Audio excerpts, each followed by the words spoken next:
সংশোধিত নাগরিকত্ব আইন বা সিএএ লাগু করা নিয়ে দেশ জুড়ে সুর চড়াতে শুরু করেছে বিরোধী দলগুলি। বাংলার শাসক দল তৃণমূল কংগ্রেসও শুরু থেকেই সিএএ এর বিরুদ্ধে সরব হয়েছে। বুধবারও মুখ্যমন্ত্রী মমতা বন্দ্যোপাধ্যায় দাবি করলেন সিএএ এর সঙ্গে এনআরসির সম্পর্ক রয়েছে। সেই সঙ্গে তিনি আবারও স্পষ্ট করে বললেন, বর্ণ বৈষম্যের সিএএ আমি মানি না।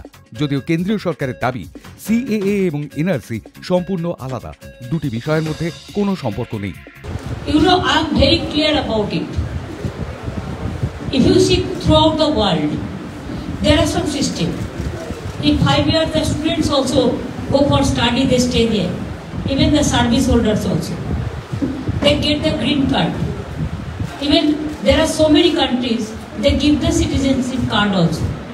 Earlier, there is a situation in all over the country also, our country also.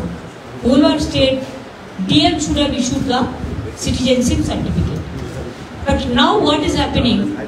This bill was passed in the year 2020.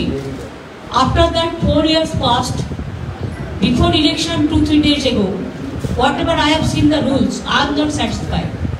There is no clarity. And it is dangerous because it is draconian, because it is related to NRC. Even Assam Chief Minister also said that इसमें कोई लाभ नहीं होना है। সুতরাং আমি মনে করি এটা বিজেপি ভোটের জন্য করেছে, এটা জাস্ট একটা ছাপ্পা, একটা ধাপ্পা আর একটা লুডোর ছক্কা দেওয়ার মতো, একটা রাজনৈতিক ছক্কা। যদি এটা দেখি দুটো সিট ভোটে যেতে যায়, কিন্তু মানুষের অধিকার আমরা কাটতে দেব না। আপনারা দেখেছেন কিছুদিন আগে আধার কার্ড অনেকের বাতিল করা হয়েছিল, কেন?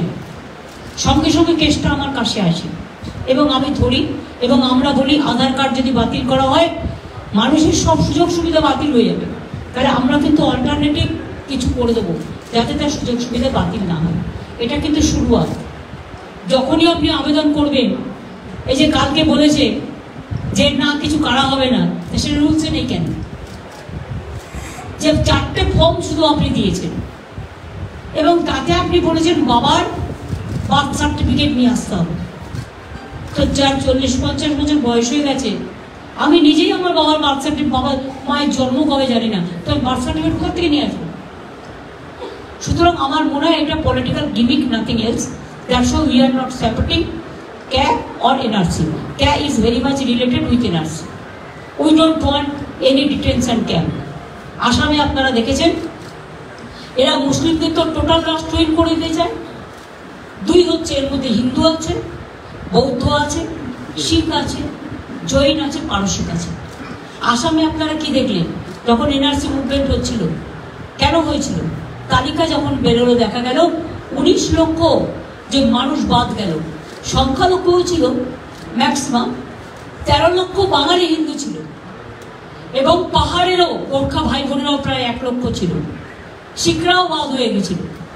সুতরাং এটা মানুষকে একটা আতঙ্ক সৃষ্টি করা, একদিকে ইডি, একদিকে সিবিআই, একদিকে CAA, আর CAAর ভাই হচ্ছে এনআরসি। সেই জন্যই আমাদের অপোজ করতে হচ্ছে। যেটা মানুষের বিরোধী হবে সেটাকে তো অপোজ করতে হবে। 2024-এর লোকসভা ভোটের তারিখ ঘোষণার ঠিক আগেই দেশ জুড়ে সিএএ কার্যকর করেছে কেন্দ্রীয় সরকার। 2019 সালে সংসদের 2 কক্ষে পাশ হয় এই বিল এবং পরে রাষ্ট্রপতির স্বাক্ষরের পর আইনে পরিণত হয়। কিন্তু এই নাগরিকত্ব আইন 4 বছরেরও বেশি সময় পর ঠিক ভোটের মুখে কেন কার্যকর করা হলো তা নিয়ে প্রশ্ন তুলেছেন বিরোধীরা। বুধবার সেই প্রসঙ্গ টেনে মমতা বলেন তিনি বাংলায় সিএএ করতে দেবেন না।